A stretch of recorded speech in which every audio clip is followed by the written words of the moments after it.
Hello, my friends, and welcome back. Today, we're going to be taking a look at my favorite creator on Instagram, Fierce Fatty, and she's going to teach us how to raise fat, positive kids. The flowers are dead. I will have some new flowers by next video, I promise. How to raise a fat positive child. So talking about fat phobia and body politics, and depending on the age of your kid, talking about how the world is fucked up, and but we don't fix bullying by giving the bully our lunch money. And so you're saying that if you were to lose weight, that would be like giving in to a bully? I agree that you shouldn't do something because somebody bullied you into doing it. But I also think it's foolish to bite your nose off to spite your face, as they say. Like if somebody came up to you like, hey, get healthy. And you're like, what? Screw that. I'll show him. I'll hurt myself all day. Like, that's called biting your nose off to spite your face.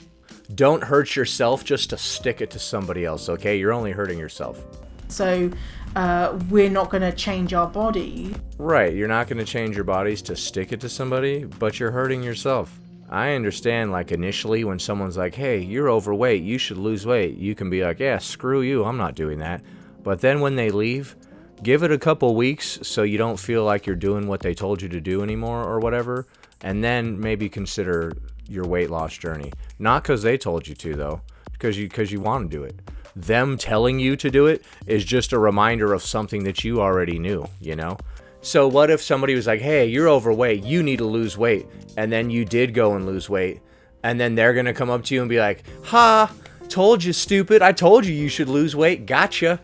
Like, even if that did happen, you didn't egotistically, like, stand against them and you did lose the weight, like, what's the worst that's going to happen? They're going to be like, I win because you lost the weight, and then you're going to be like, yeah, and I also win because I lost the weight. Like, if I lost the weight, even if you told me to, like, yeah, I don't like being told what to do, you know, that hurts my ego or whatever. But in the end, you both end up winning, even if you did what they told you to do. But I understand, you know, being bullheaded and somebody telling you what to do and you don't want to do it. So if that's the case, just wait like 2 weeks and then be like, all right, now I'm going to start losing weight. But not because they told me to. They were just telling me something I already knew. Somebody tells you, hey, don't step on that bridge. It looks rickety, dummy. And then you're all like, what? You called me dummy. I'm not listening to you. So you step on the bridge and it collapses just because they called you dummy. If they were like, hey, maybe you probably shouldn't step on that bridge. It looks a little unsafe. Maybe you would reconsider. I guess it all has to do with the way somebody comes at you. But if the message that they're coming at you with is nothing but beneficial, then you need to look past how they came at you with that message and see the message for what it is. Like, I'm not going to hurt myself just to stick it to somebody else. If somebody is a clown enough to come up to you and be like, hey, get healthy. Like, yeah, they're a jerk and they shouldn't have said it to you like that. But your retort should not be like, no, I'll stick it to you by hurting myself. That takes care of that chapter. Point 1, me. In order to adhere to what society might say or do to us or say about us, because it's not okay to judge people, and especially in the home environment as well. And tell them that they are worthy no matter what they look like or what they do. I agree. You should make children feel worthy no matter what they look like. Not really no matter what they do. If you act like a little clown, no, you're not worthy. You need to act right. Never put them on a diet. Unless it's like a diet for medical reasons, like, you know, your child has epilepsy and they need to do keto. Don't ever put your child on a diet. Right, you shouldn't need to put your child on a diet. I mean, they are just a child. Ideally, you don't have a bunch of garbage food laying around your house that your child can just freely snack on all day, because that's what they're going to do. They're a kid. They don't understand nutrition and stuff. They have no restraint. They eat something like, hey, this tastes good. They're just going to keep going. So yeah, you shouldn't put your child on a diet. If your child is overweight, then you just need to take junk food out of the house. Only have healthy food and snacks around. And then when they go to eat, they can eat that stuff. And they don't even have the option of eating anything else. But never putting them on a diet, standing up for their rights if the doctor tells them that they need to lose weight, or if the school sends a letter home saying your kid is fat. Or Does the school send such a letter home? I'm not trying to be insensitive, but that's funny as hell. You go to the mailbox one day and you grab the mail and you go home, you go to the kitchen counter right there and you open it up. It's just like, your child is fat. Sincerely, the principal of your school. You're like, what is this? What the fuck? It's all made out of cutout magazine letters, like it was sent by some sort of kidnapper or something. You're just like, what is this? What have you done to Timothy? Your child is fat. Who did this? So you're saying that you should stand up for your child against the doctor if the doctor says that your child needs to lose weight. So the doctor's like, for medical reasons, we think it would be best if little Timothy, if we want to call him Timothy, sure, would lose a little bit of weight. He's looking a little obese, a little thick in the thigh. Timmy needs to lose some weight. He's going down a dangerous and deadly path, my friend. And then you're going to be like, what? No, he doesn't. He doesn't need to lose weight. My 0 years of medical school has taught me that obesity in a small child is nothing to be concerned about. Doctor, if you're even a doctor, you went to a fat-phobic medical school, I can tell. Whereas I went to DeVry. Oh, that's a throwback joke right there, dude. If you know DeVry University, man, you're old too. We are so old now. or they've got work to do, which is weighing themselves. You've got work to do, which is weighing yourself. That's not a whole lot of work. I call that like a 5-minute day. You know, I wish my work day was 5 minutes like that. Go weigh yourself and then go take a load off, champ. You've done enough. Standing up for them and saying that that's not appropriate to the school or the doctor. If you can do that, that is beautiful. Well, I mean, if the school just randomly sends you a letter and it's all cut out from magazine letters like a kidnapper or something, like they have your child for ransom and it just says, your child is fat. Yeah, I would stand up against the school for that too. I'd be like, yo, could you please not send me what appears to be ransom letters in the future? It really got my blood pumping. I thought that little Timothy had fallen down the well or some shit, or you kidnapped him or whatever, but then it turns out that he's just overweight. This was a very bizarre letter for y'all to send me, honestly. That's all it said. It just said, your child is overweight. Sincerely, Principal Sadler, or whatever. Like, so yeah, I would stand up against the school for sending home hate literature like that. But at the doctor, when he's like, your child is overweight and this is medically concerning. What do you mean stand up to the doctor? You like push him, you're like, what?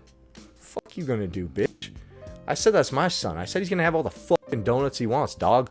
You wanna do something about it? We could go outside right now, homie, what's up? You gonna fight the doctor? Because he said that it's... I don't understand how you stand up against the doctor when he tells you that your child is obese. I don't know, I guess you just say, no, he's not. He's not obese, he's just big-boned. Stupid doctor, don't you know big bones run in my family? You should see the big bone I got in my pants. Sorry, damn it, cut that out. This is a fucking family show. Don't shame their body in any way or shame them for wearing certain types of clothes. Well, you need to stop using the word shame. Like, any sort of critique is shame against somebody. Like, when you ask somebody if an outfit makes you look good, and they say, oh, actually, no, dude, that outfit sucks. It makes you look bad. Would you consider them to be shaming you or just giving their opinion? Because, you know, I mean, a lot of these things could just be people's opinions. Everything is shame now. Every time somebody makes you feel bad about something, they are shaming you, or do you feel shame on your own because of stuff that you feel inside? Like, I feel shame for a lot of my stupid actions of the past, and nobody did that to me. Like, nobody's like, hey, dude, you used to get so drunk, you freaking moron, and be all types of stupid. Yeah, people did say that to me, but that's not why I feel shame. The shame I feel from my previous actions comes from within. It's my own shame, and it's legitimate. I've done a lot of shameful things, and it's right to feel shame for them. Don't bully them into moving their body. Don't bully them into moving their body. You mean don't go for a walk? The way you just worded the phrase hike is crazy. You see, I would call that going for a hike. And I suppose you would refer to that very same action as bullying them into moving their body. You're like, hey, Timmy, you want to go for a bike ride? And he's like, what? How dare you try to bully me into moving my body? Like, hey, Timmy, you want to stand up off the couch and walk to the kitchen to get your own glass of water? How dare you? Yeah, movement's great and all, but it's more important to not cause damage to their relationship with movement and... No, it's not more important, actually. Here we go again, putting emotions over reality. So you're saying not damaging your relationship with movement is more important than the movement itself. So if you're like really fragile, maybe a long time ago your dad used to punish you by making you do push-ups or something, and now you consider exercise to be some form of punishment, and now you don't ever want to do it, and therefore you have a damaged relationship with movement. Okay, at some point you can go ahead and grow the hell up and get over it, okay? Just because daddy used to yell at me and make me do push-ups, that doesn't have shit to do with today, okay? Today, you are an adult. I don't give a crap how daddy used to yell at you and, oh, this reminds me of a bad feeling I have. I don't care. Get over it. Get back to working out. I don't care if I used to work out to such an extent that it was excessive and I used to hurt myself. Okay, knock it off. Get over it. The answer, once again, is not to shield ourselves from all the things that might trigger us into whatever behavior. The answer, once again, is to confront head on all of our issues so that we may overcome them. Get to know why you used to have this bad relationship around exercise and conquer it so you can go back to moving. This lady's like, yo, you need to just avoid moving in general. I mean, you might develop a bad relationship. Maybe you'll work out so hard one day that you'll never want to work out again. You know, that's a risk that I'm willing to take. And if you do damage your relationship with exercise, guess what? We can fix it. We're adults. Nothing is written in stone here. I'm not even the same person that I was 5 years ago, let alone 10 years ago, homie. That's something that a lot of adults bring into life, is trauma around being forced to do the 1,500 meter run at PE. Oh my God, 1,500, I hated it. Now you're traumatized forever around the concept of exercise. Moving your body in the slightest cannot be done because of this trauma that you're holding on to from PE, which I'm guessing was fairly long ago for you, just like for me. And monitor what the media they're consuming. So are they watching hours of Peppa Pig where they constantly go on about how the dad's a fat bastard and he needs to lose weight? Oh, yes, we need to make sure that we shield them from the atrocities of Peppa Pig. I didn't know about the glaring fat phobia in Peppa Pig myself. This is startling to hear about. I would have expected more from you, Peppa. All was fine and well until fat phobia reared its ugly head in the world of Peppa Pig. Can we also sprinkle in something that's more positive? Can we buy books that celebrate body diversity? Should we buy Fearing the Black Body and make the children read it? Your indoctrination is complete, comrade. Don't force them to spend time with people who are raging weights bigots. Raging weights bigots? Was that what I would consider myself, a raging weight bigot? Yeah, I suppose. I do rage a lot. A weight bigot. Motherfucker. All right, I like how we're changing up the terminology here, right? We don't just have fat phobia now. Now we got weight bigots as well. What is a raging weight bigot? Is that like one of those channels like where the dude is all jacked as hell and he's like yelling about fat people's stuff or whatever? They might be raging and they might be into lifting weights, but I don't know if I would call them a bigot just because they're passionate about what they do. Diet culture zealots. Oh, wow. I love the terminology that they come up with. I feel so smart reading it. Honestly, just reading this terminology, I think, has increased my IQ points. Quite a few. It's added a few extra folds to my brain. It was getting a little smooth in some areas.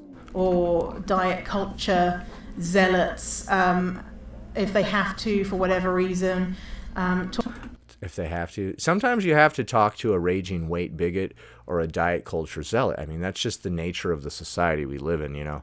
Talk to them about the types of things they're being exposed to and how it's not okay and all that type of stuff. Yes, that's what we need to be concerned with our children being exposed to. None of the crazy stuff that's currently being taught in schools or any of this other wacky nonsense. We need to be concerned about them being taught anything about health or fitness. God forbid.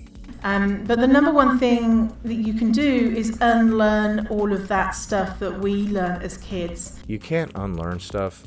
All right, what we need to unlearn is the phrase unlearn. You can't unlearn anything. You can change your way of thinking about something. You can alter the way that you happen to perceive something. You can't unlearn something without the aid of a full frontal ice pick lobotomy. So I don't know what you're talking about. By the way, that's a service that I will soon be offering. I think it will help a lot of us. I get a lot of rage myself. I get a little stressed out. I get a little depressed. Sometimes I think, you just a little full frontal ice pick lobotomy would just even out my mood a little bit. People are always complaining I'm a little too passionate here and there. I'm always coming around, kicking the dog upside down, throwing shit. I'm always swinging at the fences. Tell me if you know any of those references. And model behavior to show that your body is A-okay, the size it is. Food is not a big deal. So teach your child to completely neglect their physical body and eat whatever they want. It doesn't matter how big you get, and also food is not a big deal. So basically, do a very poor job at being a parent is your advice. Don't do any of the stuff that parents are supposed to do as far as teaching their children what is right and wrong and how to live and be a happy, healthy, successful human being. Don't do any of that. And remember the stat about kids being 242 times more likely to suffer from an eating disorder than type 2 diabetes. Right. Well, if those stats are true, it's a moot point because the likelihood that you'll die from type 2 diabetes is far greater than the likelihood that you'll die from your eating disorder. Here we can see that 10,200 deaths each year are the direct result of an eating disorder. Here we can see that 225,000 deaths are attributed to diabetes each year. Keep in mind that that's just one of the many types of things that people die from because of obesity. Let us not forget all the heart-related stuff and the strokes and not being able to breathe and all the other conditions that it causes. If you look at all of the deaths tied together that are related to obesity, the amount is staggering.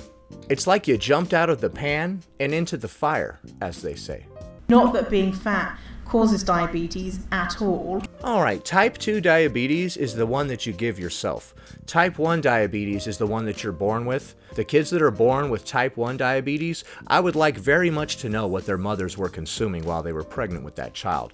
But type 2 diabetes is the one that you give yourself because of your poor dietary choices. You keep eating sugar, you give yourself diabetes. And if you correct your diet, you can actually fix it. So I don't know what you're talking about. Obesity doesn't cause diabetes.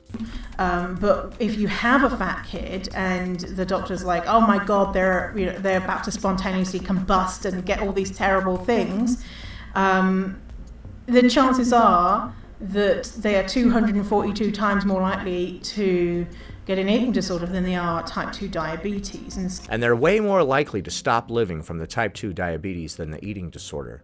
So what we really need to worry about is protecting children's gorgeous brains and not making a big deal if they're fat. So if a child is obese, we should not say anything about it and let them be completely unhealthy and go on to have a miserable life with probably no friends, being judged by everybody around them.